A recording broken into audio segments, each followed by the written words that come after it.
What's going on, everybody? Happy Thursday, which I don't know why that feels so weird that it's Thursday. I don't know if I want to say this week went by quick.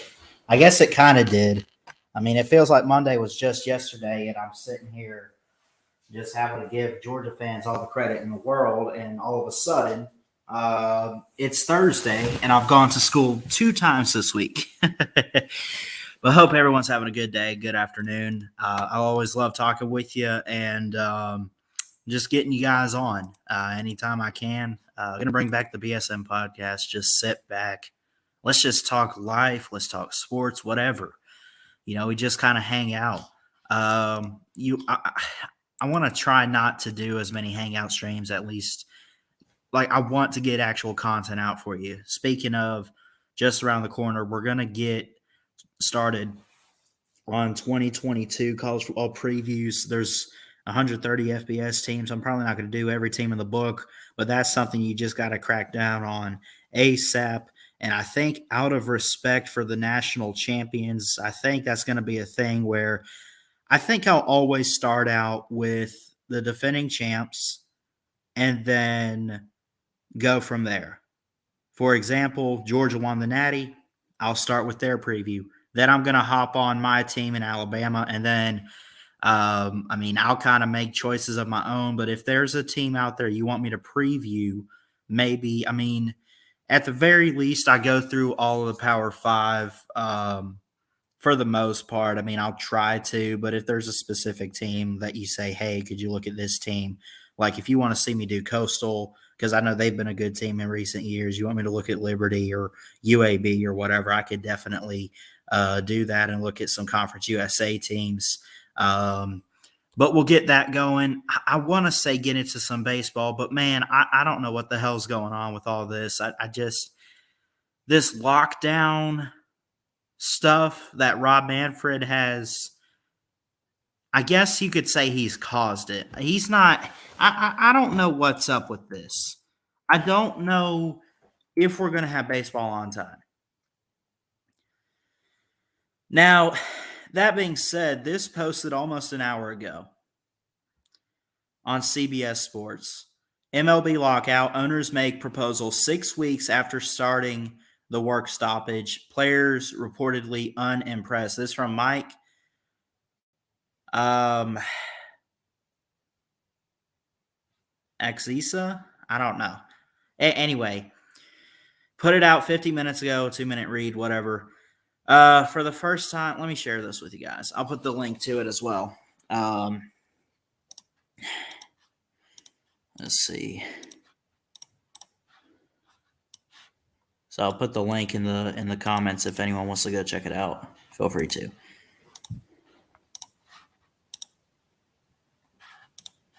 For the first time since the owners locked out the players 43 days ago, MLB and the MLBPA, the Players Association, discussed core economic matters in a video meeting Thursday. It is the first substantial bargaining session since the work stoppage began. The two sides discussed other non-economic matters last month, though the topics discussed Thursday will ultimately determine when the lockout ends. Thursday, I guess, being today. MLB made an economics proposal during Thursday's session, which ended around 2 p.m. Eastern time, and it was not received well by the union. Report The Athletic's Evan Drelich and ESPN's Jeff Passan. MLB Network's John Heyman reports MLB proposed raising the minimum salary and making more money available to Super 2 players, a subset of players who quality for arbitration 4 times rather than the usual 3 based on their service time. A deal was never going to be struck Thursday. This session was intended to reignite talks, and the question now is how quickly the MLBPA will submit a counter proposal. It is unknown when the two sides will hold another bargaining session. Here is a partial recap of each side's final economic proposal prior to the lockout based on multiple report. So this is basically showing what they proposed prior to this shutdown, lockout, whatever. Okay, so they had the actual league and Rob Manfred gradually raising the luxury tax threshold to $220 million by 2026. The MLB Players Association proposed raising it to $245 million. Now, let me look something up.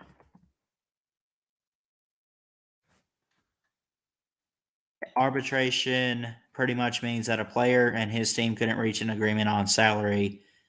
Okay, so for those of you who don't know what it's talking about when it says arbitration, what this basic pay-for-play arbitration system means, so it's basically a player and his team. For example, let's say, give me a player. I don't know. Ronald Acuna and the Braves, let's say. Right, let's go big here. Big player today. Let's say Ronald Acuna and the Atlanta Braves are having negotiations, right? And let's say that they cannot come to agreement. They can't get it taken care of. Brian Sniker, or however you say his last name for the Braves, the manager, he can't be on the same page as his player, right? They can't reach an agreement based on the contribution on the field and in comparisons with similar players who recently signed their contracts, right? Because you get so much salary cap. The players will then apply for arbitration, and judges could possibly be in favor of what they propose and whatever deal it is. So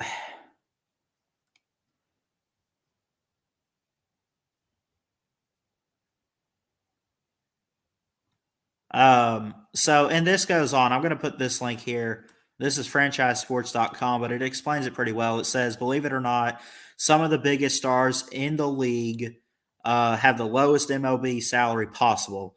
Team control in baseball pretty much allows the franchise to sign them to a bargain deal until a player earns his stripes and is due for a big payday. Bargain deal basically is like a franchise tag in the NFL. I guess they just call it a bargain deal in the freaking MLB. What's up, Chess? What's up, Chris? Congrats on 500 subs. Thank you. I appreciate and love all you guys. I'll drop the link here in a second. Anybody's welcome on. But basically, and this MLB stuff's getting out of hand. It's BS. It's stupid. Players want to be, paid, but also you're seeing here what you're seeing on CBS Sports. The MLB and Rob Manfred have proposed something. The Players Association, which backs the players full on, it's God. They've also proposed their own, and none of these are really, I don't know. I'm getting sidetracked, but they want to basically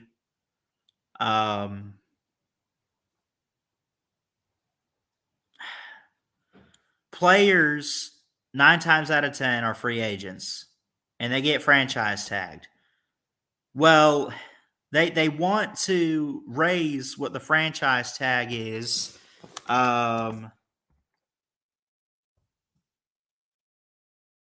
So much, but I mean, obviously, the players can't raise it. They can ask and ask and ask and ask, and it just it's a lot to figure out. Basically, the players want more money. They want better pay and better benefits, and they're fighting against Rob Manfred and all these organizations. And basically, it's to the point now where we might not have baseball. And again, I said this about it last week, not because of COVID, not because of any stupid sickness or whatever. but because there's some crybaby players out there, I'll just say it like it is. There are some babies because they're not paid enough or they don't get enough like benefits as a player or whatever, and they whine, cry, and complain, and it's stupid. So, but again, us baseball, it's possible there won't be any baseball this year because of it, and us fans are just going to have to sit back and suffer, watch NBA, Summer League, which I really don't want to watch. I don't care for the Summer League. But it's crazy. Anyway, I dropped the StreamYard link. I see Chris in here, and I see my good friend TikTok Chess All. Love you, buddy. Good to see you. Anybody's welcome to join the stream. We can talk whatever you want to. It doesn't even have to be about sports. That's kind of the whole point of these. But just I always love talking with you guys. We got a great community, and y'all help drive this channel. And again, I appreciate and thank all of you for the 500 subscribers too.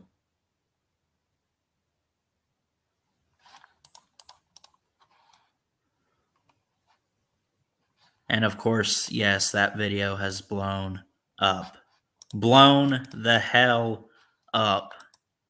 Oh my God. Dude, and this isn't me bragging, but I put my reaction video out not even 24 hours ago, and it was a clip from the live stream when I went live for the game, right? So I go live for the game, but of course the key play for Georgia that won the championship game against Alabama was Keely Ringo with a pick six. I clipped that, I put it out. It's been almost 24 hours, not quite, and it's got 34,000 views, and I hit 500 subs. Transfer portal has been crazy the last few days. Yes, it has, Chris. I'm glad you brought that up. I didn't even think about it, but let's take a look at what we have so far. Paul Tyson has left Alabama. Alabama's lost a lot of players. Now, some of them they were going to start, some of them not so much. You got Jarek Broussard, who is a 3-star running back. Gets immediate eligibility out of Colorado. Jalen Moody is immediate eligibility. 9 times out of 10, they're going to have immediate eligibility. But let's look at this. Chris makes a good point. The transfer portal has been out of hand, and I've talked a little bit about it. Updated today, though. Jalen Moody is in the transfer portal. You know, if it says it's updated today and you got all this, they've added some players. People just keep leaving. Sean Dollars is a running back from Oregon. He's going. Trey Benson's leaving Oregon. Tennessee losing a player, no surprise. Justin Robinson leaving Georgia. Jalen Kimber leaving Georgia. Auburn loses Daniel Foster Allen, who's a defensive tackle. Noah Cain is leaving Penn State. Hold on. What? Where's he going? Hunter Johnson leaving. He's a 5-star quarterback recruit in the portal. That's a big pickup there. He was really, really good in high school. Mobile, strong arm guy. I've watched him play. I remember when he was recruited. I didn't even know he went to Northwestern, but he's in the portal. Andrew Mims. Let's see. What's some big time names? There's a lot. Eastern Michigan, 3 players right there. 4. Yeah. Still no prediction on where Paul Tyson would land out of Alabama. Tyler Murray. Is he related to Kyler Murray? I don't know. A linebacker, 2-star. Amir Speed out of Georgia. Jaleel Billingsley's in the portal. Brylan Lanier. Drew Sanders is going to Texas.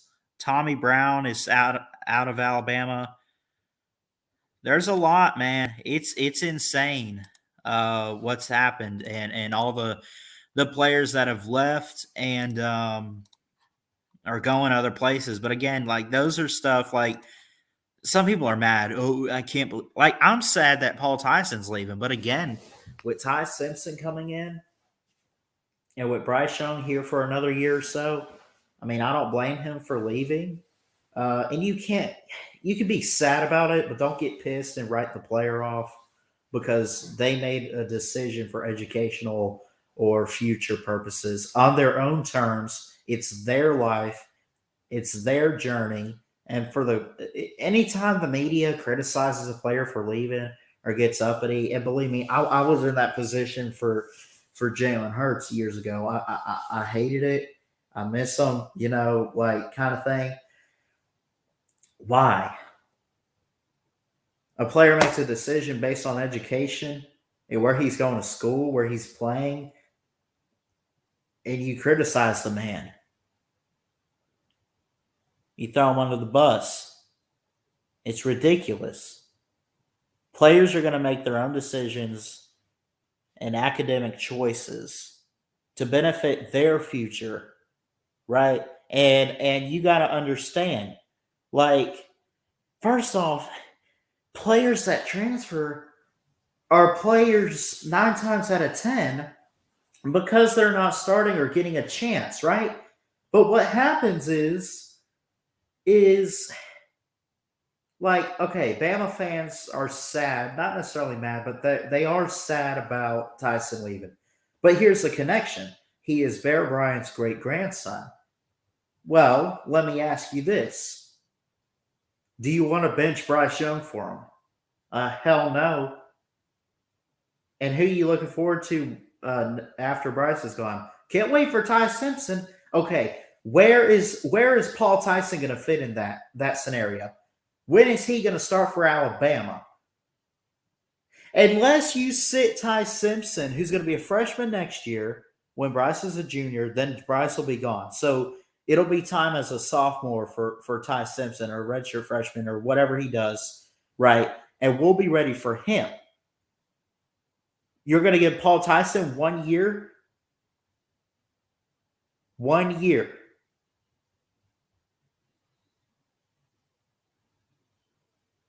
After Ty Simpson's waited 2 years because he's already on the roster and he'll sit next year. I mean, it's crazy. We criticize a player, but, and the coach has to do what's best for the team. What was best for this Alabama team was Bryce Young at quarterback. And believe me, I get it. You wish best of luck. Now, the Drew Sanders thing, okay, quite a bit of linebackers, but you have some experience in guys like Christian Harris and everybody. Jaleel Billingsley, the tight end. I mean, I don't know. I want to know how this guy lost his spot at starting role because he did start for us at least to start out. Brian Lanier, I'm going to be honest. I don't even know who the hell that is, but wish him the best of luck. He's leaving Alabama. Tommy Brown, I've heard of. He's a 3-star tackle recruit, but we got guys out there like Evan Neal stepping up and the Brockmeyer twins, Javion Cohen. Like, there's a lot of depth. See, that's what's so crazy is Bama's losing these players. Y'all sit there, Bama lost players to the transfer portal. One of the reasons why is because we recruit very well, that we have so much depth. We recruit some of the lower tier players, but also some of the top tier players, and the top tier players start for 2 or 3 years, work their way up. There's no room for the 3rd or 4th strings. There's no room for that. So what do? They sit on the bench for a couple years, waiting for their opportunity, and then they're like, well, if I ain't had it now, I'm not going to. So then they leave. But y'all make fun of it. Players transfer out for a reason, and it's educational, it's future, it's their choice, it's their life. You can't criticize a player just because he left the transfer portal or left your school, even though you wanted to see him play. Believe me, I feel the same. I was looking forward to Paul Tyson. He was recruited before Bryce Young even got here. Right? Then we get this Milroe kid in there. Then Ty Simpson.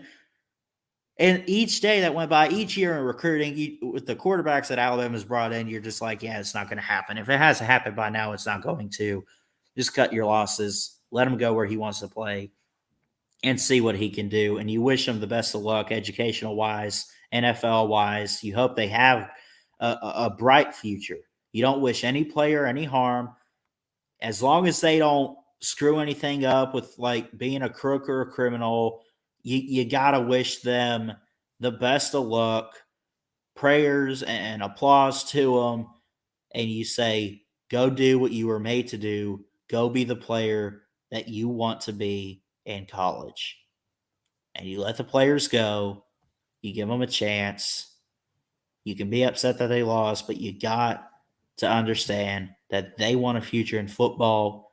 And clearly, a guy like Paul Tyson or this four-star running back and Sean Dollars at Oregon, they just don't see it being the best opportunity for their ultimate future. It's all about the players, and it's all up to them. And you got to have credit and love and respect and wish them the best of luck.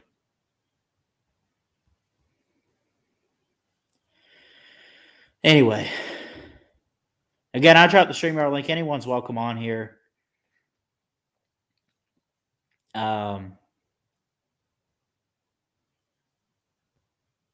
It's up to you.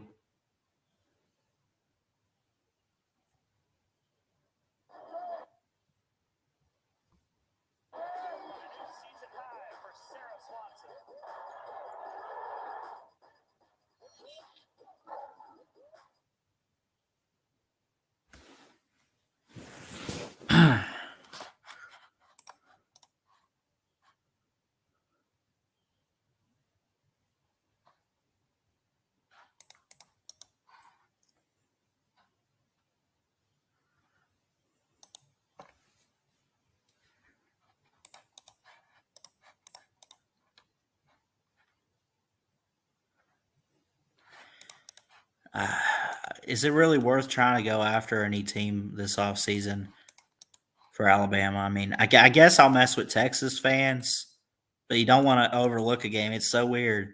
Like, you want to mess with the biggest opponent you have first, but Alabama, their first opponent is Utah State. It's crazy. Check out our schedule here. I've shown it this week, but my gosh, this is ridiculous. We start with the neutral site games. We got all these home and homes. Utah State, September 3rd. Texas, September 10th. My gosh. ULM, Vandy, Arkansas, A&M, Tennessee, Mississippi State. And again, I'm going to do team previews here very, very soon, like maybe within the next week. There's a lot of teams I want to look at. And I think I'll have it set up and maybe do it on I'll do it on StreamYard. I'll pull it up like this for you guys and like make banners with the records and what I expect to happen, and we'll break it down. But just to give you a quick overall what Bama has, and I'll do them. Actually, I think I'm going to do Georgia to start, and then I'll do Alabama just out of respect. I think I'm going to do something new where the defending champ gets previewed first, that maybe the runner-up or whatever, but I think I'll start with Georgia ultimately, which they open up with Oregon, and then go from there, I think. And, yeah. But again, if there's a team you want me to preview in college football, I don't care if it's group of five, if you want me to do Cincinnati or UCF, which actually I might do those teams, considering Gus Malzahn at UCF, and then you look at a guy like Fickle. I might do some group of five teams, but even if you want me to look at, will they open up with Bama? I'd like to see what Utah State's got coming in. Maybe that it's something to whatever. If there's a team you want me to preview, you let me know. Hit me up on Twitter at Ballard Sports. You can comment on this video if you're watching it down below, or email me ballardsports19@gmail.com. But if there's a team out there, let me know, and I would happily preview that said team.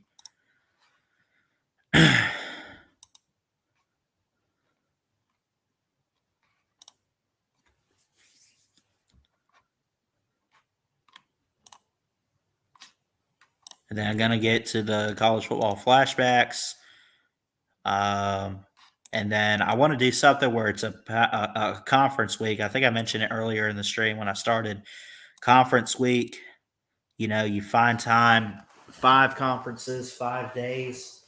Do a day where I do a stream for like the SEC, a day for the Big 10, Big 12, Pac 12, ACC. So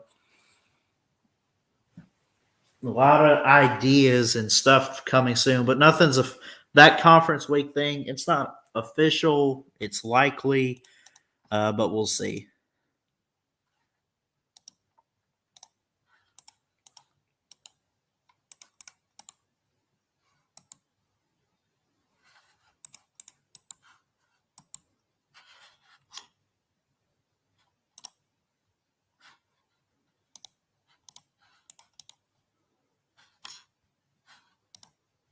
Anyway.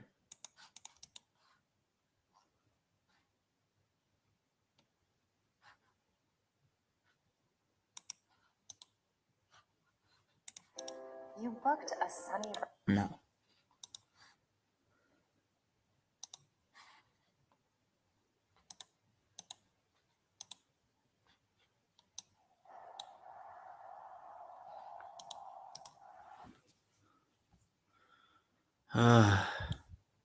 See what's up on the ESPN website. Maybe I could find some stuff. There's really not a whole lot. I mean, college football's over. You got I guess we could look at some more NFL games. I'm trying to remember which one I previewed the other day. Looked at.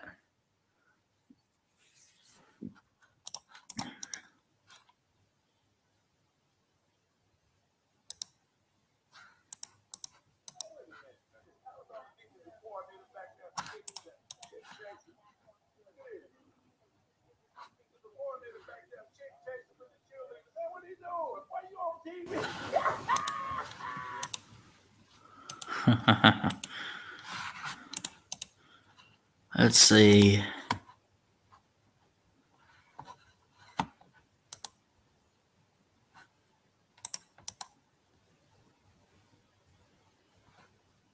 I'll go ahead and let's get into looking back at some more wild card games on here for you. I think I did the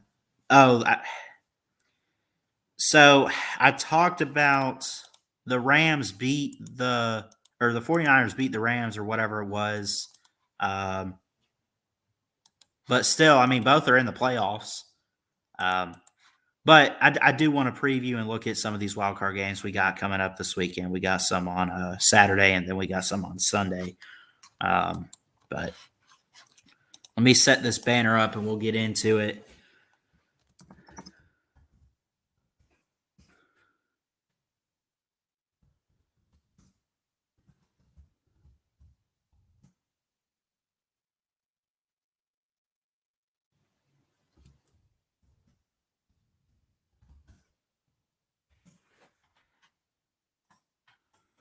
NFC wildcard playoffs kick off this weekend along with the AFC. And how crazy is it, though, that the Buccaneers are not getting an ultimate first round by 17-game season for the first time ever? The Eagles bounce back in big ways with Coach Nick Sirianni, quarterback Jalen Hurts, go 9-8, 6-3 on road games. This game will be in Tampa Bay. Let me pull this up for y'all. And the Buccaneers, 13-4. Not bad. Overall, 77.4% chance that they win this. I'd like to see the Eagles win, honestly, just because I'm a big Jalen Hurts fan, but also Buccaneers fan through and through.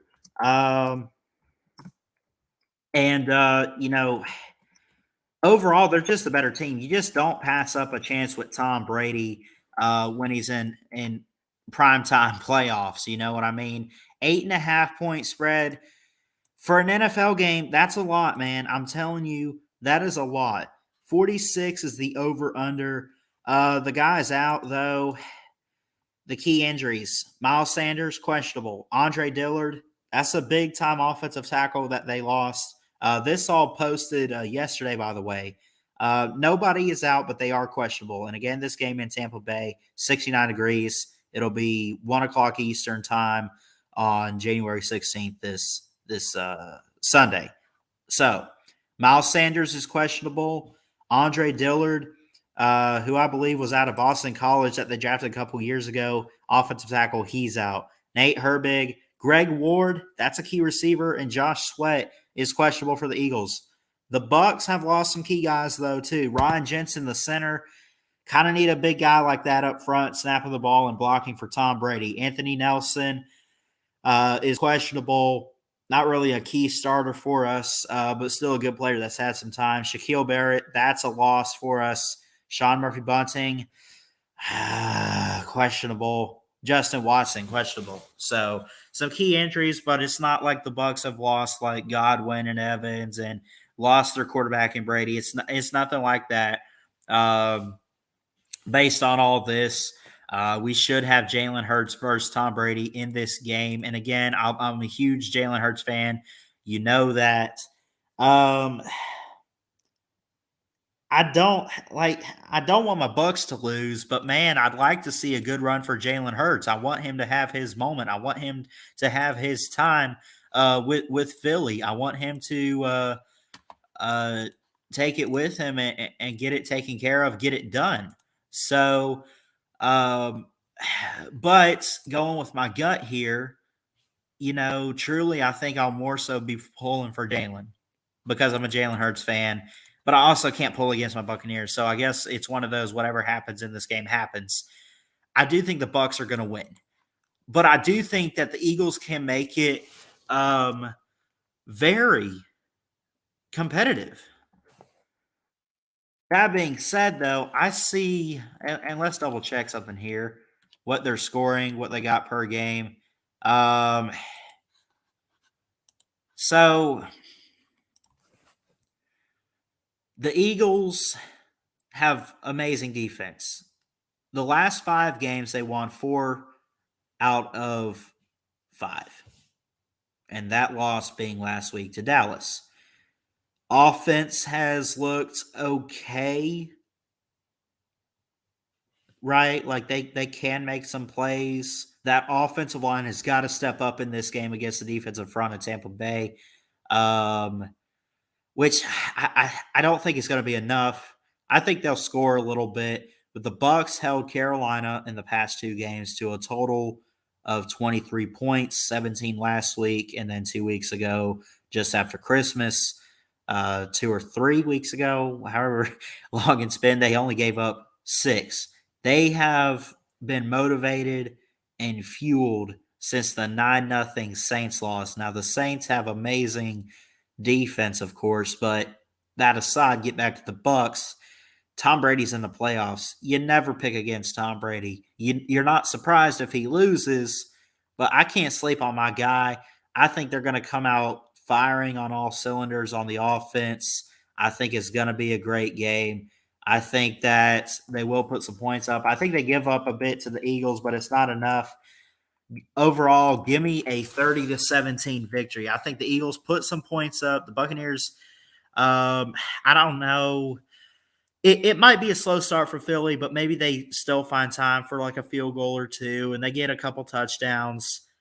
And I think it's one of those where maybe even Philly has them at half. Maybe they lead or maybe it's close and you think it's very competitive, but then the Buccaneers defense gets it together a little bit more, and Tom Brady and company, Mike Evans, Godwin, whoever is out there, and they're just kind of putting all together these offensive drives and making big plays downfield, and they're pulling away a bit. But overall, I see a Buccaneers victory here.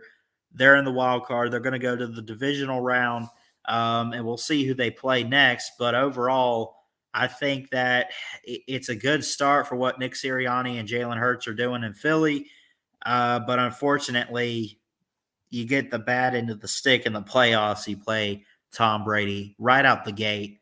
And again, who's picking against the GOAT? I'm not. And I don't think anybody else is either. But that's why, and it's not even because it's my team. It's Tom Brady. Unless I find out tomorrow or this afternoon or something, unless something comes out, oh, he has COVID and he can't play the game on Sunday, I see no reason to pick against Tampa. You know what I'm saying? Which obviously I don't wish COVID on anybody, and especially the GOAT Tom Brady. But overall, I see a big win here for the Bucks, and they will beat the Eagles, and we'll see who they play in the divisional round next week.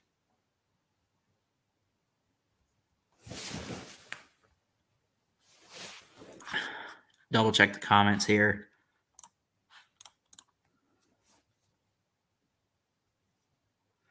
Joseph says, I have the Bucks winning by multiple possessions. Yeah, I had 30-17. That's about a 13-point victory for the Bucks over the Eagles there. Vodka, what's up? If you ain't heard, Jalen Moody and Shane Lee hit the portal. I did not see those two on the list for the portal, but I know Alabama's losing quite a bit of linebackers and defensive guys and some offensive tackles. Bama's just getting hit hard in the portal. But then again, they still recruit very well. This is going to be interesting to see what happens and where all these players go, by the way.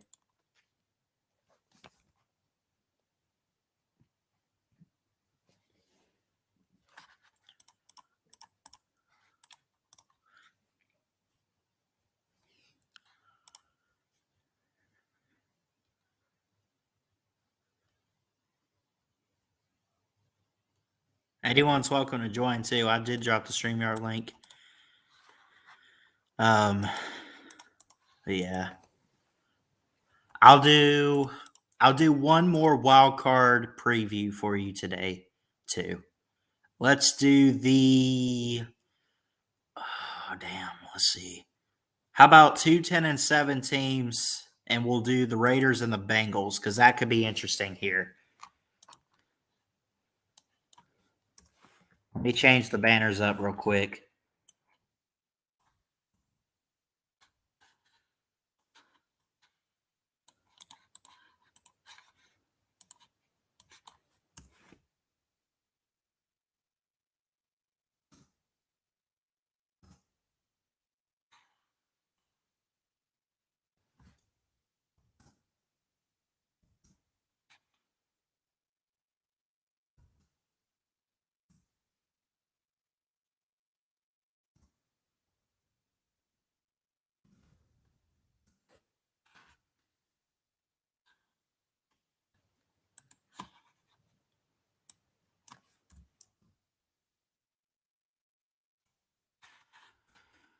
So we look at the NFC wild card.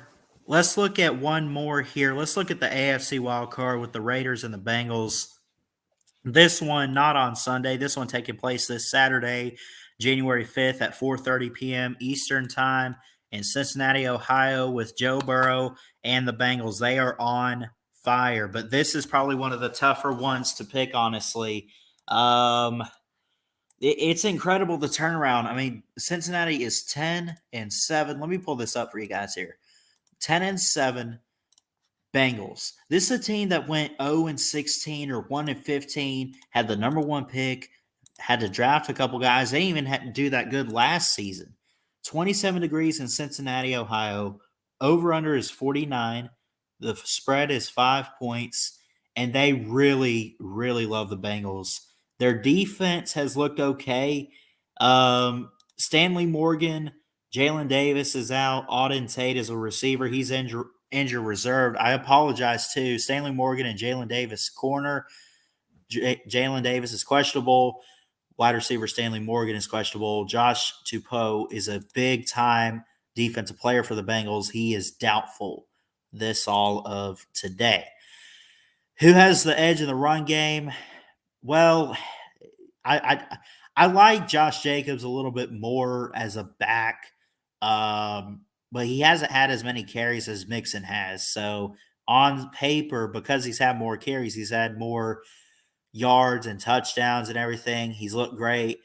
This is going to be an interesting one to see too. Hunter Renfro has looked pretty good. He's had some great receptions, not as many touchdowns as Jamar Chase. But I mean, talk about a duo, right? That seems like it's very unstoppable. I don't know if the Raiders have enough in the secondary to try to get on there and get past it. I see it back there, Nate. I'll get you in a second, buddy. But I don't know if there's enough secondary to stop guys like Jamar Chase for the Bengals. This one's really going to be interesting to see. I don't care who wins. I really don't. But man, this is 5-point underdog for the Raiders. You're going to Cincinnati. And again, let's look at the last 5 games here.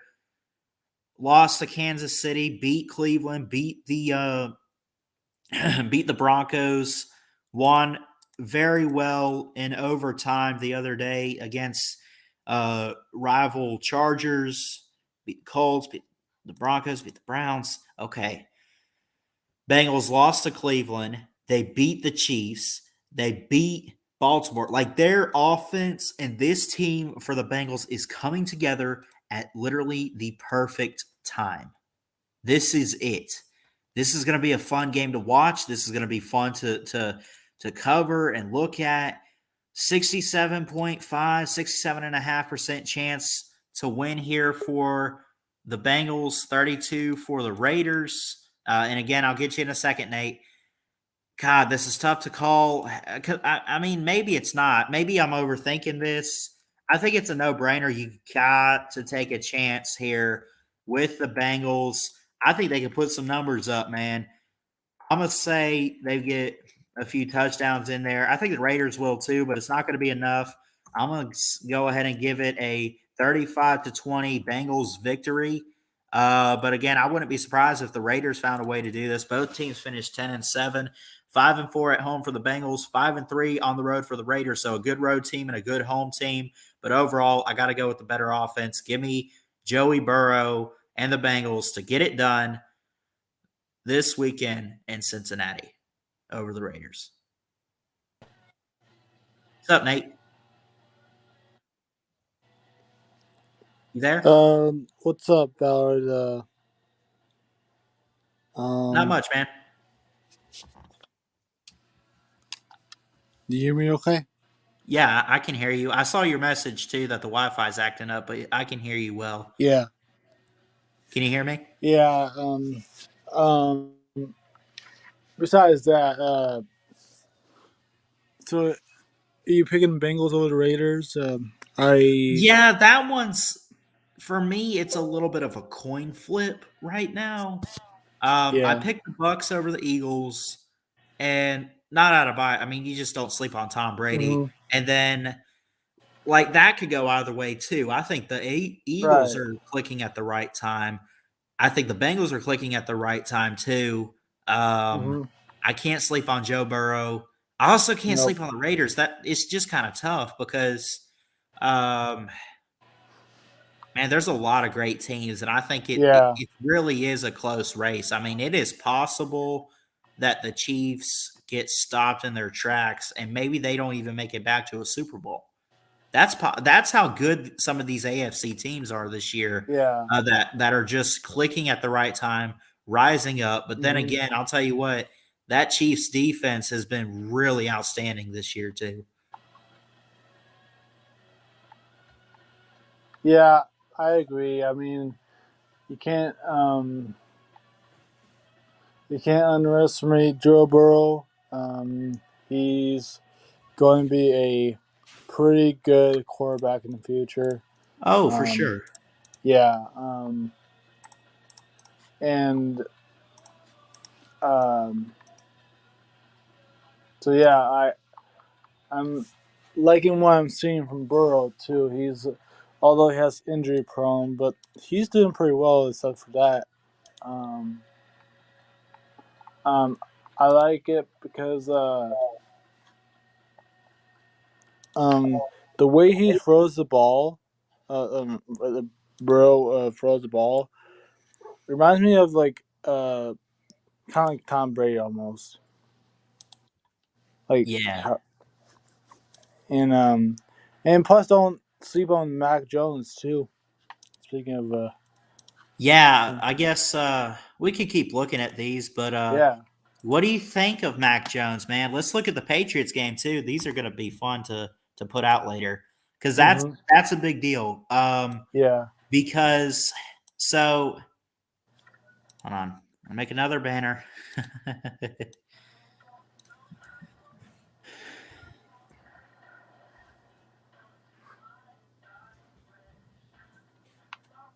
They play on Saturday.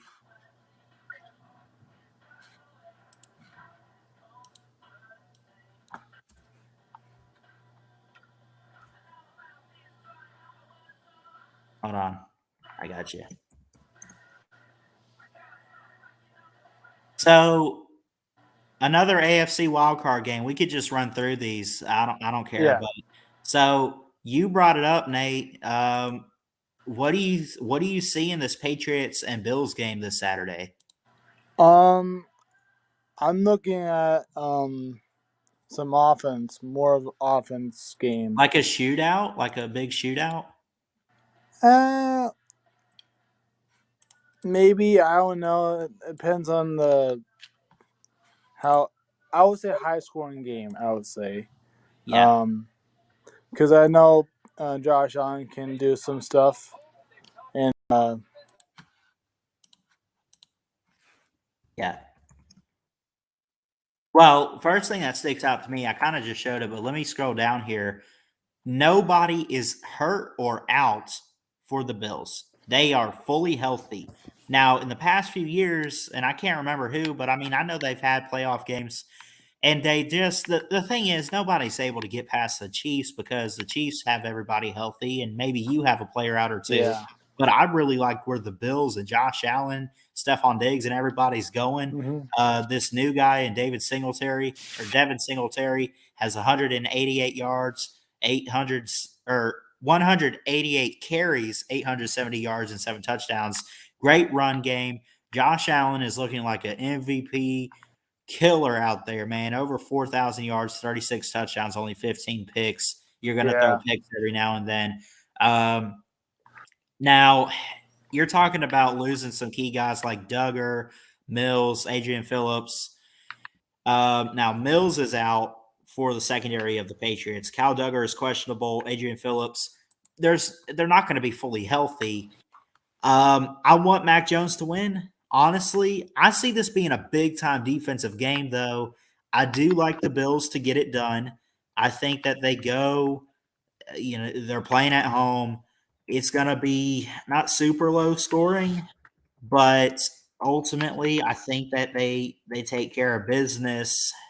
What do you see in it? Is it down to the wire like a last minute field goal, or do you think it's one of those Yes. where okay, what do you I see? think it's down to the wire,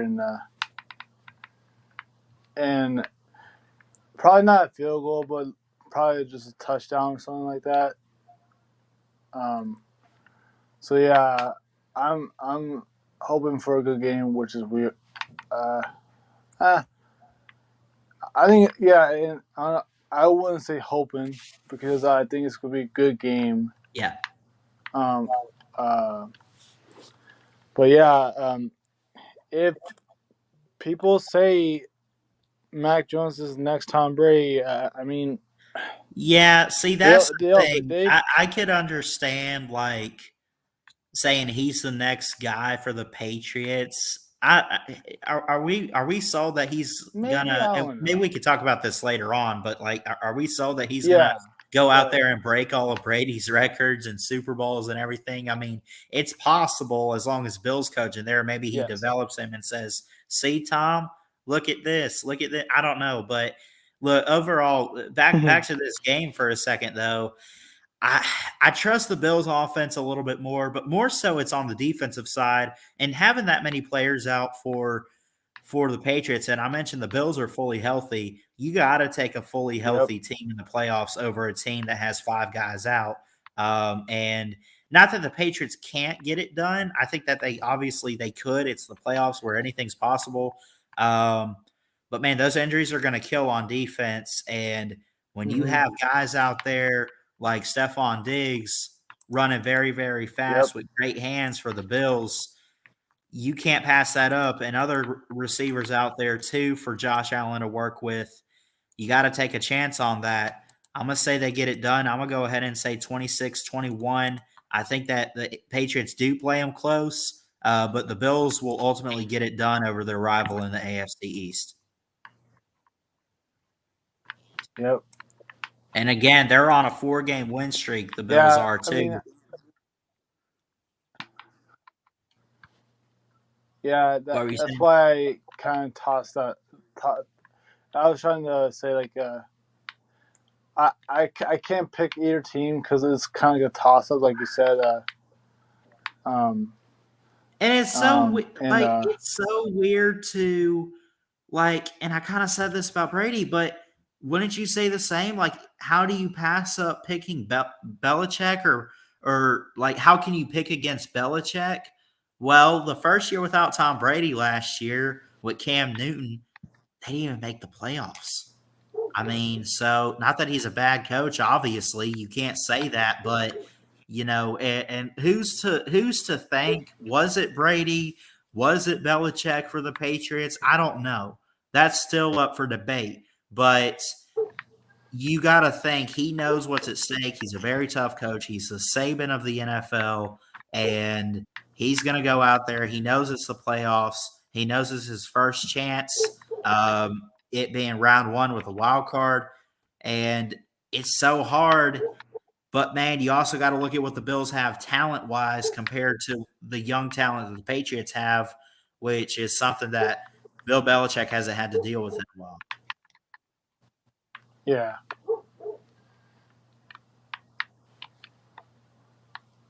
Yep, I agree. I agree with that score too. It's gonna be close. Yeah. Give me the Bills. Taking the Bills. Okay. I am too, buddy.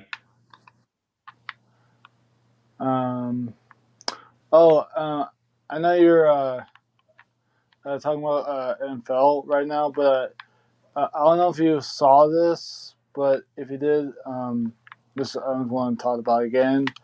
Nebraska got a LSU wide receiver and a Texas quarterback. Nice. That's pretty good. Yeah, I forgot what is it Casey Thompson, I think. Yeah, that's going to Nebraska. Hopefully he does what. You think he's better than Adrian or maybe Casey Thompson? I don't know. I mean, I know it's hard to compare players, but I just hope he fits in the system. What Nebraska's playing, but whatever. Nebraska's Nebraska. I just want to say that out loud, but so let's get back to the NFL. You think the Cowboys will choke again in the playoffs, or I don't know. It's possible. I mean, it wouldn't surprise me, but at the same time, man, somewhere they got to choke, right? I mean, they can make it all the way and play whoever else in the NFC title game, and they choke that, or they, let alone worst case scenario, they make the Super Bowl. Because I mean, if you're the Cowboys, do you want to make the Super Bowl and choke that away? If you're Dak Prescott, or would you rather choke in the wild card or in the divisional round and say, screw it, just let's see who wins the rest of it? I would choke in the wild card because it'll be embarrassing if I'm like a Cowboy fan, which is I'm not, thankfully. But if I was a Cowboy fan and we were in the Super Bowl and we Yeah. lose in the Super Bowl, that would be embarrassing because we had all the players that we needed to Yep. beat a team or a team that wasn't Super Bowl. And yeah, like I said, it would be embarrassing. So that's why I picked the wild card or division. So yeah, I want I want Trey Lance to play um against Cowboys, but I don't know if he got experience yet. That's the thing. No. He hasn't. Okay. I don't know. I mean, he not enough. I don't know what's up with the Niners. It's all Jimmy G still, which I don't blame them. I don't know if Trey Lance is. I really haven't seen much of him. Has he done good when he's been in? I mean, like you, I haven't seen any of him. Although he's from North Dakota Or State, has that's he all I even know. been in at all? That's all I know about him. He's from North Dakota State, but he looked good in Oklahoma State. North Dakota State, my bad. And he has all the potential to become good, but yeah. All right, I have a question for you, Ballard. Is it me or is it just Ohio State quarterback in the NFLs or quarterbacks in the NFLs are the major disappointments ever that are in the NFL? So what you're asking is, are the quarterbacks that are in the NFL the From biggest Ohio disappointment? State, that Oh, for Ohio State? Oh, yeah.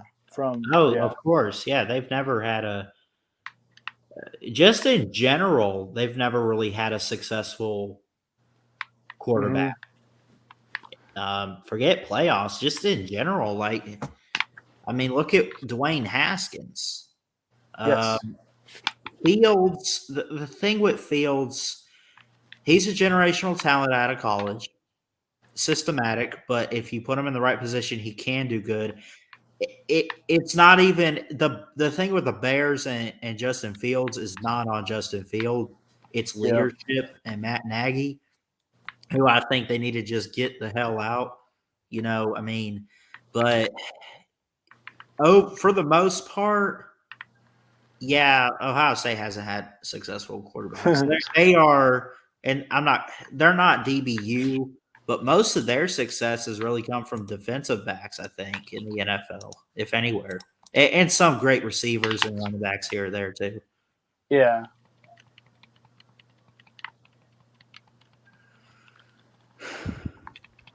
Yeah, it's actually sad to see that, but as a Michigan fan, I love to see that. But I think Michigan's kind of the same way, but I think there's only one successful QB, which is Tom Brady. Besides that, Michigan doesn't have a lot of. Florida State quarterbacks have been more. That's fair. Good. Coming from a Bucs fan, look at Jameis Winston. 30 interceptions in one season. This guy didn't he win the Heisman? He won a title. He goes to the NFL, and it seems like the problem is coaching. Bruce Arians comes in for the reason to help. This is the quarterback whisperer. They call him the quarterback whisperer, right? Bruce Arians. He's worked with so many great ones. Carson Palmer. He's even worked a little with Big Ben.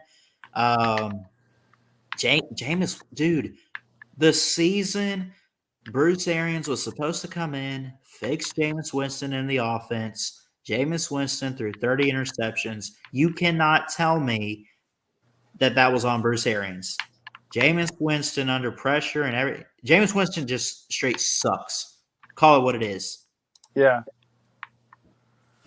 He was great in college, but straight up sucks in the NFL. He's a bust. I said he was great in college, but not in the NFL. Yeah. I don't know why it is like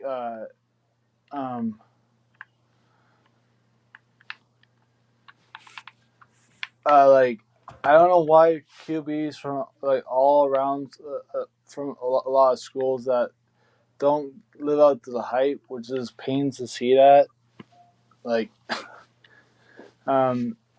well, actually, I'll take that back. Carson Wentz. I mean, he's decent, but he kind of lived out of the hype. If I'm wrong, I'm wrong. But he won a Super Bowl with Foles, but I don't know. It's just yeah, it's those seen from colleges and stuff. And EJ Manuel, yep, that's a good one. That's another one too. What's the other one? Drew Hansen from Michigan, I think. He was good in college, but I don't think he never lived up to the hype.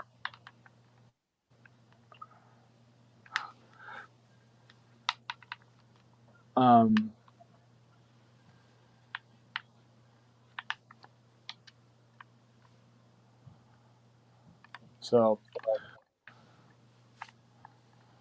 Yeah.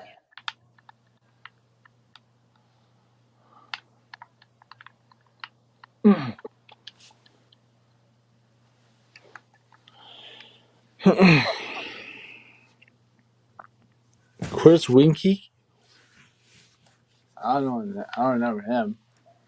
That sounds familiar. Let me Google it. I know I've heard that name.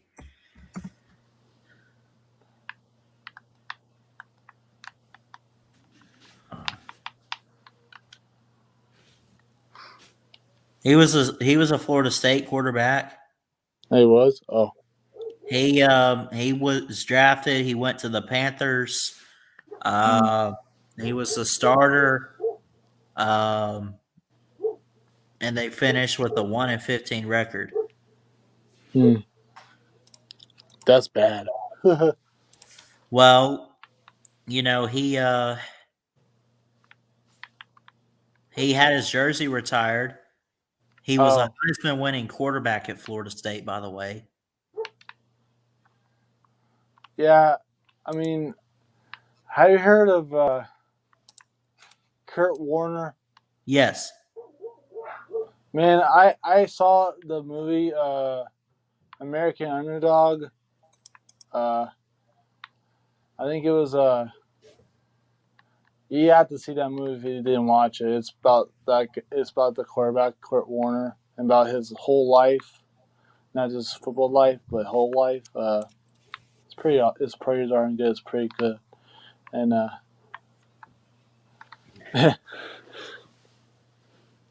he's a father, and he's a father in with a lot of kids. I would say.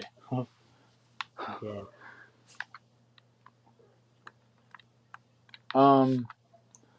But yeah, was he with the Rams at the time in '91 and won Super Bowl? Maybe. I'm not sure on that.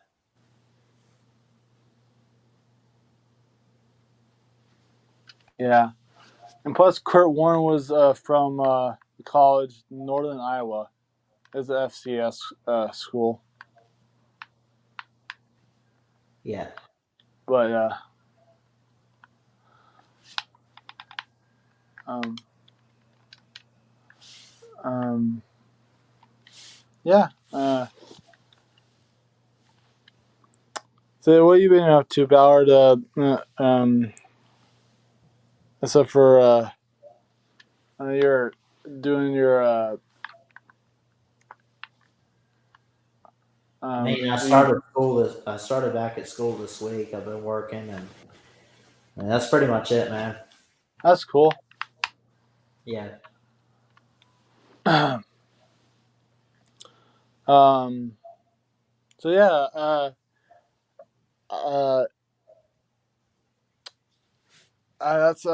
think that's pretty much what I've have right now. But if I have any more sources, I'll come back in if you want. Yeah, I hope I hope you do good with your future um cop sportscaster thing, Yeah. and I hope you're the best. Thanks, buddy. Appreciate it. Yep. See ya. See ya.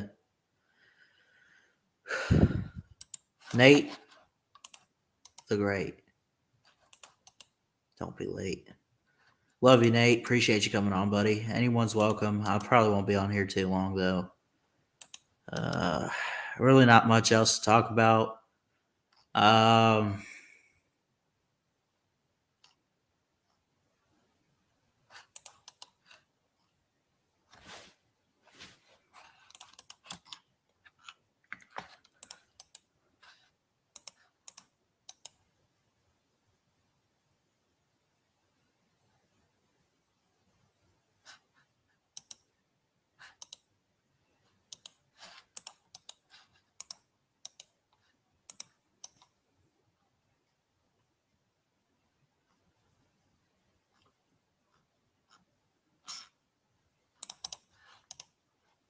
Anyway.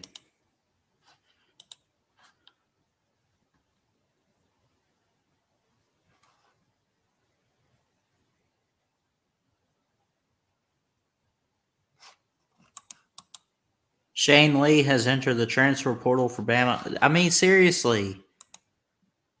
It's just player after player. Jamison Williams got hurt in the game. You know, people expect him to still be a top receiver to get drafted, which I would agree with that outside of the injury in the game. He can still go pro, and you can work with him.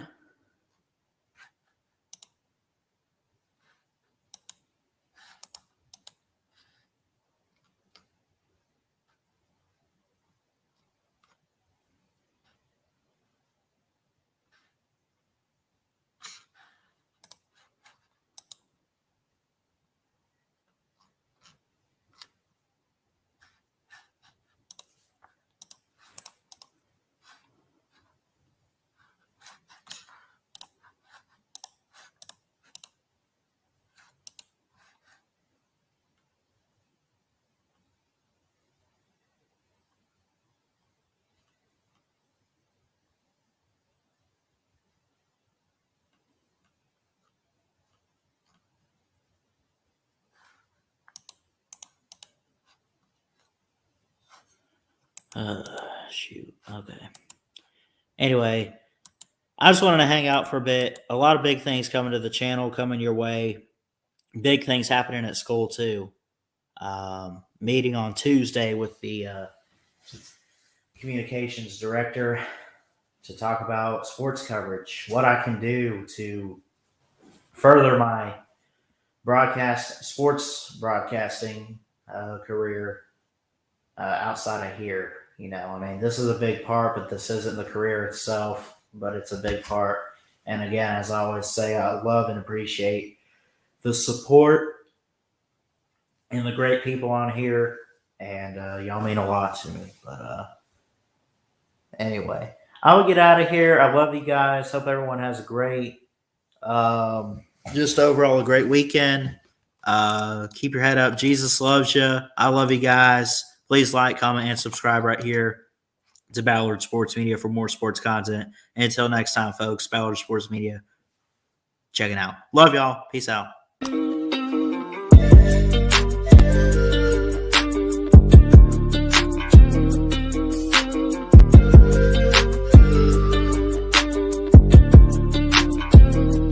Roll down Tide. No more 1980, you stupid motherfucker!